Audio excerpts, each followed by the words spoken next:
Hey, it's Les from the TV Dudes. This week, I chat with actor Ed Quinn about finding his creative path, being president on the Oval, shooting in a pandemic, and much more. It's a great interview, and I hope you enjoy.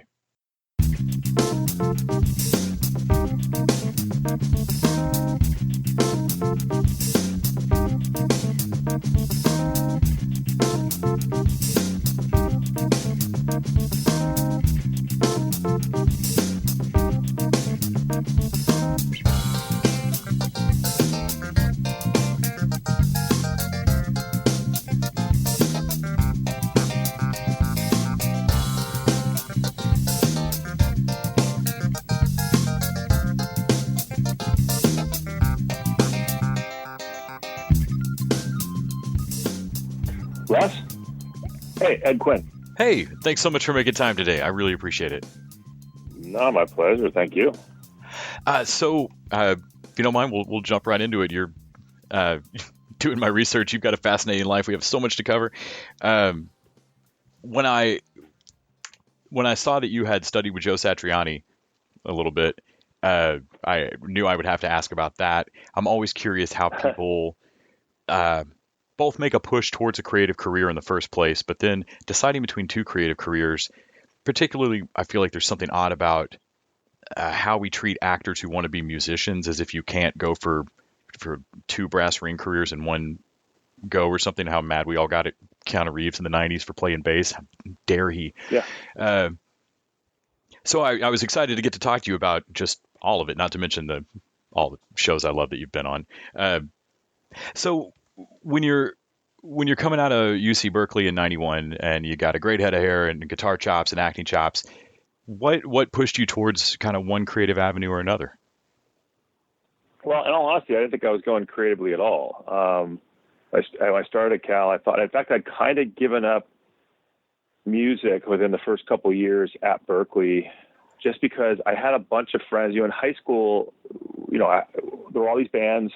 All these guys are playing in these bands. A couple of local bands like Laz Rocket and Ruffians kind of made it, and Y&T was the big band that we always went and saw all the time. And they were doing well, but not having that sort of, meteoric success that, you expect some great bands that have lots of great songs to have. And I just saw it as being really hard. I saw a lot of, as I went to college, I'm seeing the guys who were staying with music, living in garages and, washing dishes and doing everything they can to play a few shows. And, just the fact that Joe Satriani was my guitar teacher. I mean, it was a blessing. All of us, all these little shredders in Berkeley got to study with this guy, and there's a huge list of incredibly accomplished guitarists who got to study with him. But, it's kind of jarring if you think about it, that your guitar teacher is better than all your heroes, or at least as good. I mean, he's right there with Eddie Van Halen and Andy Rhodes and stuff. And so I don't know. I was at Berkeley, and first I was going to go to law school, and then I was going to go into commercial real estate. And I just kind of got dumb lucky in, some guy come up to me. I'm a surfer, so I was out at Ocean Beach, San Francisco, and some guy came up to me and wanted to take, told me I was really good looking and wanted to take photos, which, sounds like the beginning of an after-school special, how you get kidnapped and sex trafficked. But I did it, and it actually worked out, and I got a modeling agency, but in San Francisco and one in LA, but that was just sort of to make money. And then I was about to start an internship at Coldwell Banker, commercial real estate, when I got the phone call that I'd been booked into the shows in Milan and Paris and Barcelona. And I talked to my parents, and they sort of gave me a miles ticket to Europe for graduation. And so I just went, no idea how long I'd be there. They got to remember, this is all pre-email, pre-internet. Like, I have no idea what I'm getting myself into. Yeah. I've got an address written on a piece of paper. I was going to go show up at some agency, but what it did allow me to do was sort of get out of, Berkeley, get off the track of going straight into like a professional career, and kind of, decide what I want to do. And I started shooting all kinds of, I modeled a bit. I had some good campaigns and this, that, and the other. But what I really did well in was commercials. And it became pretty apparent that, I did okay on camera, and if I went back and studied, maybe I could have a shot at it. And it just sort of became this big adventure. And ironically, when I get back to LA and I start studying acting, everybody, like you said, every actor wants to be a musician and has a guitar and a bass and a drum or something like that. And I ended up falling into this band with all these best friends. And, I was really sort of the engine of the band because I had so much experience with songwriting and playing and stuff. But we got signed, but even that imploded. And I came back to acting and then, was able to, build a career from there. But, it's been a weird kind of crazy journey. And yeah, a lot of people frown on actors doing both. But that's usually because they know them as one thing and they like to compartmentalize them as that. Yeah. And the crossover, people are very, have a lot of propriety over who they like and who their artists and it's very rare you can get any artist. It doesn't matter how good they are or what kind of bona fides they have in different aspects in art. It's they love them as one thing and they want them to stay in that lane. In terms of acting gigs and where folks know you from, I of course would recognize you from Eureka. I have friends that were head over heels for One Day at a Time, and your work on that. And then of course, I feel probably 40, 50 years shy of the age for a president, but you're making a hell of a president over on the Oval. Can you talk a little bit about getting the gig on One Day at a Time, particularly, and kind of that revival and what it meant to be part of that? One Day at a Time was really special. And when I look back at my career, there are these little moments in time that I really cherish. And I had just gotten the news that Two Broke Girls was not going for a 7th season, which was really shocking because the show was doing really well and both the girls were still under contract. It actually was a fight between Warner Brothers and CBS over back end. And that was, it was a massive, I just become a series regular. It was a massive amount of money. And so it was, there was a tough pill to swallow. And then also now I got to find a new job. And I'd gotten a call about One Day at a Time, actually from my acting coach, Leslie Kahn. And they wanted me to go on tape. And I said, you know what? I'd rather just go into the room because it's, I think comedy works way better, live and stuff. So I'd rather do a session in the room. Well, that somehow turned into me going straight to Sony to test for the network, for Norman, for Gloria, for Michael, for everybody, chemistry read, screen test with Justina Machado. So the very first time I ever did the material, it was on stage with Justina in front of every producer and executive. And it was just one of those kind of magical Hollywood moments where it went fantastic. Justina was so generous, on stage, and she really kind of, threw herself into the role. I had a different kind of take, I believe, than a lot of the people who were coming in to do it. And apparently when I walked out of the room, because they've been looking for the guy for a long, long time. And apparently when I walked out of the room, Norman Lear just went, "I'm done." So, meaning I had gotten the role. And what a feather in the cap too. That's great. Yeah, it's one of those cool Hollywood stories that you get a few of and you sort of cherish them as little gems. So that was really it. I was not I was not the breakdown. I was not the prototype. I was not who they were looking for. They just couldn't get a fit. And I think a lot of that is because Justina is such a powerhouse, and it was just hard to find someone who could, do the comedy, but also stand with her and let her be so ferocious and not get blown over. And it just worked. Yeah, I think about how much things have gone to self-tape now, and on the one hand, how great that is for some opportunities, but also how different that has to be for certain tryouts, like you said, particularly comedy, but really a lot of stuff where you just maybe don't have that energy to play off of or can't feel it that day in the room. Uh, but I was surprised to learn on the Oval that you got to basically go the other direction. Y'all got to take it further than even what I think of as stage play family. Let's all live here and do this show.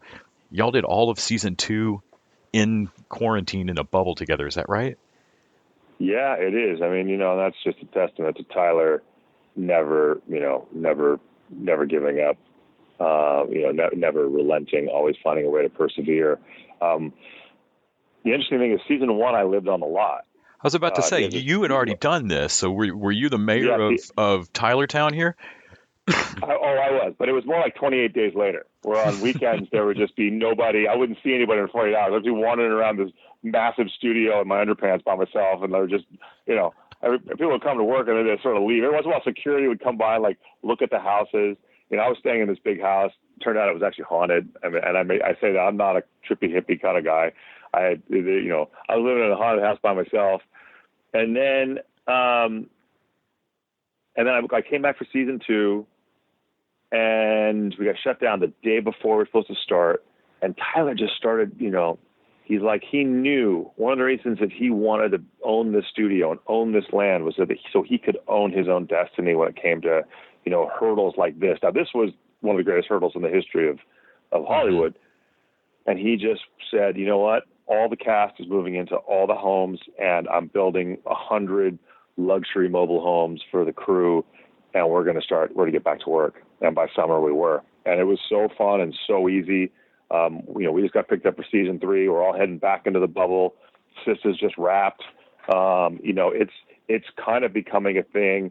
It'll be interesting when this is all over. I mean, I guess eventually we have to go back to everybody living off campus and commuting in and parking and that kind of thing. But I think there's nothing better than just sort of getting to the Tyler Perry Studios and getting to work and not leaving until the job's done. I loved the first season. I loved it last season. The studio is gorgeous. There are all these like trails and lakes and old abandoned golf courses, from Fort McPherson that you can just go for these long walks. State-of-the-art gym, state-of-the-art facilities. It's just, then you bring everybody there and there's like movie nights and food trucks and bar cars. And I mean, it's all adult summer camp. It's the kind of thing that I hear about in music. Like, of course, Prince can go to Paisley Park and record anything he wants, bring the band there. They can do the concert, all of it, never leave. But I don't know that I've ever thought about that from a director standpoint. Even the guys that have, their team of actors that follow, I don't know what Paul Thomas Anderson's house looks like, but I can't imagine that it's a full functioning movie studio. And then beyond, maybe an editing bay or something like that. But that just sounds absolutely wild.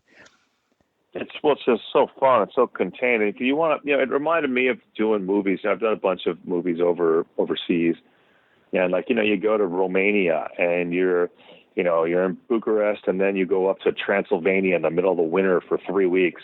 Well, there's like the locals there, but there's nobody else. And you basically take over a whole hotel, you and your cast and crew, and you're shooting nights. So you're a bunch of vampires. So you're basically leaving for work at, 5, 6 p.m. and you're getting home at 6 or 7 a.m. and they're opening the bar and you're having beers for breakfast, and then sleeping all day. And so it becomes this kind of thing where you're all, kind of locked in together, or you're up in, Squamish or Whistler. It's kind of fun in a way, but that just sort of happens just because you're on location. You're kind of far away. You're all, this traveling circus. But this is more, this is Camp Quarantine, and it's really fun. Now, I've been talking to folks that worked on like the Haves and the Have-Nots and other Tyler Perry projects. One of the things that I've always heard about him is speed of working. That he shoots faster than almost anybody else in television. I think even compared to Spanish soap operas and stuff. I've had folks tell me that like, no, it's wild. Uh, did that help? Do you think make the bubble possible? I assume y'all tore through this to make season two. Oh yeah, I mean that's one of the only reasons it's possible. I mean, like the way he shot the show originally is basically impossible. I mean, when I came back from season one, I had so many shows. I came back season one, went back on to One Day at a Time, and the biggest directors and writers and showrunners in the world are going like, how does he do it? What is he doing? How are you doing it? How does it look that good? What's the story? And so. Yeah, of course that makes it.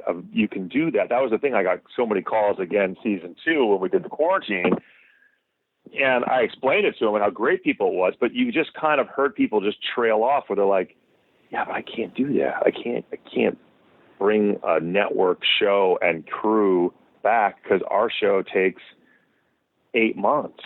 And it's just, or 6 months, or 4 months, or whatever. Yeah. It's just like you keep taking people out of their lives for 3 weeks is that's just going and doing a movie. That's just going. Like you said, you might fly to Romania for a month. Yeah. Yeah, exactly, and then you're home. But you can't. If it's going to be 8 months, I mean, just the finances of that are just impossible. So it's definitely kind of a symbiotic relationship between Camp Quarantine and the way that Tyler already shoots anyway, and just made it really advantageous. In terms of just fun as an actor and energy behind it, I would think that that speed and the kind of trauma bonding of all of us being in this together would make for a fun energy as an actor. But beyond that, the scripts are wild. I mean, you've got some of the wildest sex scenes, crazy fights, just amazing drama.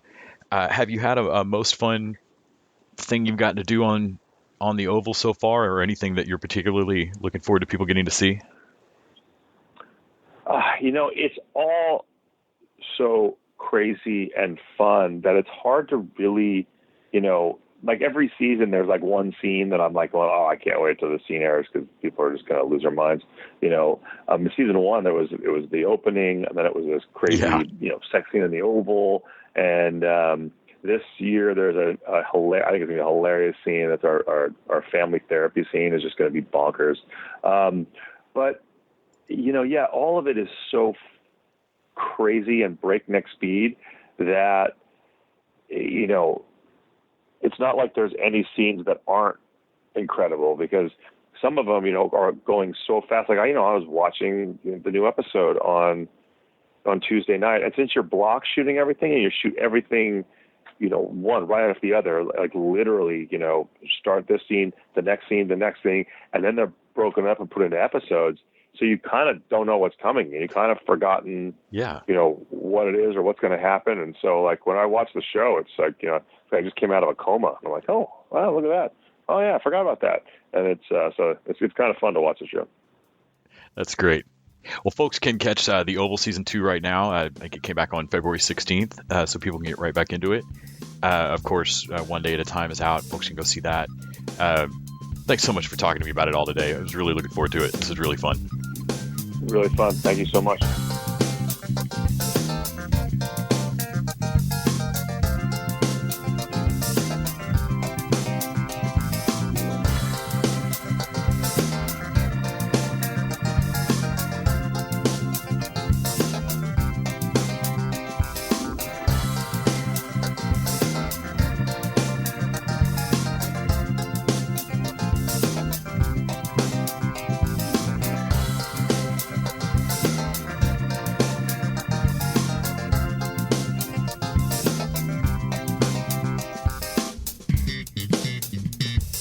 TV Dudes is an independently run podcast out of Austin, Texas. We are exclusively listener supported. If you'd like to help us out, go to patreon.com/tvdudes. You can also find us on Facebook, Twitter, and Instagram at TV Dudes. All the music for our show is done by our friend and original TV Dude, Gregory J. Amani Smith. To find out more about us, go to thetvdudes.com. I'm Randy Lander. I'm Les Weiler. And I'm Kyle Scott. Thanks for listening.